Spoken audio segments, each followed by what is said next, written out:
हरियाणा के मुख्यमंत्री मनोहर लाल ने बतौर वित्त मंत्री हरियाणा का बजट पेश किया है। हमारे साथ हरियाणा के प्रभारी और राज्यसभा सांसद विप्लव देव मौजूद हैं। सर, हरियाणा का बजट पेश हो गया है, किस तरीके से देखते हैं, कितना खास हरियाणा वासियों के लिए सर इस बजट में?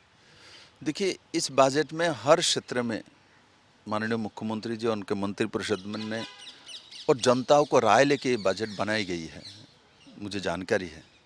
सिर्फ मंत्रिपरिषद ने इस बजट को बना लिया ऐसा नहीं है, इसीलिए हर सेक्टर के लोगों को ओपिनियन लेके इस बजट को बनाया गई है। अमृत काल के जो बजट अमृतमय होना चाहिए, इस बजट में ये दिखता है। युवाओं के लिए एक दिखे में रोजगार है, उसके बाद महिला के लिए सशक्तिकरण है, किसानों के लिए 3000 करोड़ को ऊपर इसमें वृद्धि की गई बजट में। पावर सेक्टर को डेवलप करने के थर्मल पावर की जो नया प्लांट लगाने की विषय यहाँ रखी गई है। हायर एजुकेशन, मेडिकल एजुकेशन और प्ले स्कूल 4000 के आसपास नया बनना, मतलब एजुकेशन के फाउंडेशंस के लेके हायर एजुकेशन तक इस बजट में दिखती है। किसानों के लिए इस बजट में दिखती है। जो बुज़ुर्ग लोग हैं जिनका 1,80,000 बात थी सोशल पेंशन पाने की, वो 3 लाख कर दी गई है, तो स्वाभाविक संख्या बढ़ेगी और उसको बढ़ा भी देगा। 2,500 से लेकर 2750 कर दी गई है। चिरायु एक बेहतरीन योजना है हरियाणा सरकार की, जो आयुष्मान भारत योजना माननीय प्रधानमंत्री जी की, इसके साथ ये जोड़ने के बाद हरियाणा के बड़े मात्रा में फैमिली इसमें जुड़ जाता है, तो आपको फ्री इलाज की व्यवस्था इसके माध्यम से हुई है। कौशल विकास योजना के माध्यम से 2 लाख युवाओं को रोजगार मिलने वाली है इसमें।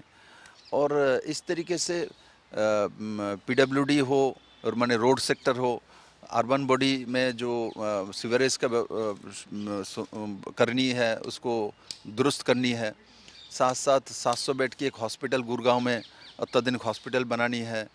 ये सब कुल मिला के एक सब जन के हित में रखते हुए बजट की गई है और इस बजट से हरियाणा के लोगों का भविष्य सुदृढ़ होगा, सशक्त होगा, समृद्धिशाली होगा, ऐसा मैं विश्वास करता हूँ।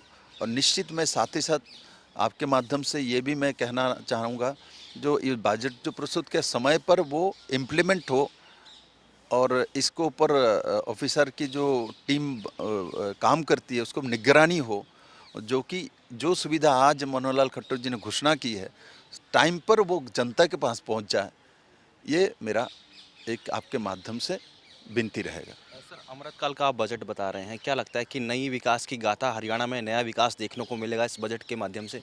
देखिए, विकास तो हरियाणा के लोगों को स्वभाव में मेहनत करने वाले लोग हरियाणा में परिश्रम करता है, एजुकेशन है, इंफ्रास्ट्रक्चर है और इस बजट में एक कैपिटल एक्सपेंडिचर 31.6% आई है, तो ये बहुत बड़ा एक रोजगार की तरफ, बहुत बड़े जो ओवरऑल डेवलपमेंट की तरफ इशारा करती है।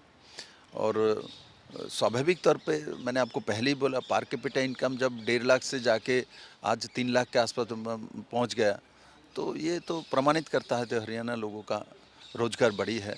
और साथ ही साथ हमारे जो सेंट्रल जीडीपी में हरियाणा का जो परसेंट 3.83% जो अपना जो शेयर देना है, बहुत बड़ी एक हरियाणा वासी का इसमें योगदान है। तो इससे सिर्फ हरियाणा को ही लाभ नहीं, मेरा पूरे देश को भी हरियाणा मदद करती है और ये बजट निश्चित और भी हरियाणा को आगे लेके जाएगी। सर, विपक्ष लगातार निशाना साध रहा है, कह रहा है कि इस बजट में कुछ भी खास नहीं है, लोगों को गुमराह किया गया है। जिस तरीके से मुख्यमंत्री जो कि बजट को पढ़ रहे थे, उसके बाद जो नेता प्रतिपक्ष हैं भूपेंद्र सिंह हुड्डा, उनका ये बयान कहीं ना कहीं निकल कर सामने। देखो, विरोध करने के लिए विरोध करना तो हम कहाँ मना कर सकते हैं, किंतु मैंने आपको डेटा के साथ आपके सामने विषय रखा। जनता सब जानती है, आजकल ऑनलाइन में सब कुछ है, आपको ऑनलाइन में सब दिखता है। एक समय बजट प्रस्तुत होती तो बजट में क्या है, कितना क्या है, वो लोगों को समझ में नहीं आता, लोगों के पास जा भी नहीं सकते। आज अभी उन्होंने बजट प्रस्तुत किया है, हरियाणा के हर बच्चे के हाथ में मोबाइल पे वो बजट है। इसलिए आपको सोच समझ के बोलना चाहिए, जनता जानती है, जो सच्चाई है उसी को रखना चाहिए, नहीं तो आपके बारे में गलत धारणा जनता के बीच में होती है।